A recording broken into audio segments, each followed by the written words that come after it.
በሀገራችን ኢትዮጵያ የወንዶች ሱሪ ከጊዜ በኋላ ይጠፋል ተብሎ ይታሰባል።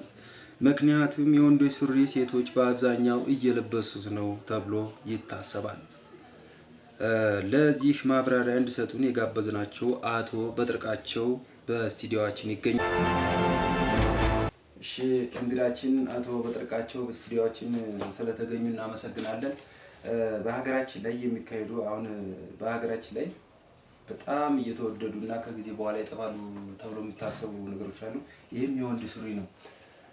ምክንያቱም የወንድ ሱሪዎች ሴቶች በአብዛኛው እየለበሱት ነው ተብሎ ይታሰባል እና ስለዚህ አስተያየት ስላለህ በስቱዲዮአችን አቅርበናል። እስኪ ሀሳብን ብትገልጽልን።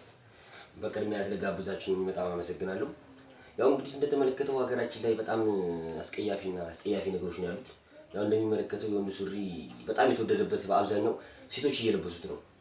ያው እንደ ነገራችን ላይ በጣም ድሮ እንግዲህ በድሮ ጊዜ እናቶቻችን ቀሚስ ነበር የሚለብሱት። በአሁኑ ሰዓት ደግሞ ያው እንደሚመለከተው እንግዲህ ባህላችን ተበላሽቷል፣ ትውልዱ ተበላሽቷል። ሱሪ በጣም ተወዶብናል። አንደኛ እዚህ ላይ ጫና የመጣብን ደግሞ ሴቶች የወንድ ሱሪ ስለለበሱ ነውና ይሄ ሱሪ ደግሞ ከኔ ይበልጥ ደግሞ በጣም ብዙዎች ማብራሪያ የሚሰጡ ሰዎች አሉ። ኮሜንት ላይ እንዲሰጡ አሳስባለሁ እና በጣም ነው ይሄን አስተያየት ሼር ኮፒንግ እያደረጉ ለሀገሪቷ እንዲያደርሱልን እንጠይቃለን። እሺ እንግዳችን እናመሰግናለን ስለሰጡን ማብራሪያ።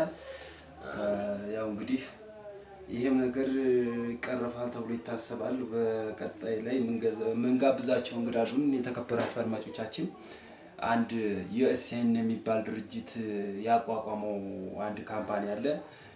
የሱም ልብስ ለወንዶች ይቀርፋል ወይም ደግሞ ለሁሉም ይቀርፋል ተብሎ የሚታሰብ ካምፓኒ ያቋቋመው አለ። እሱን ቀጣይ ፕሮግራማችን ጋር ይዘን እንቀርባለን።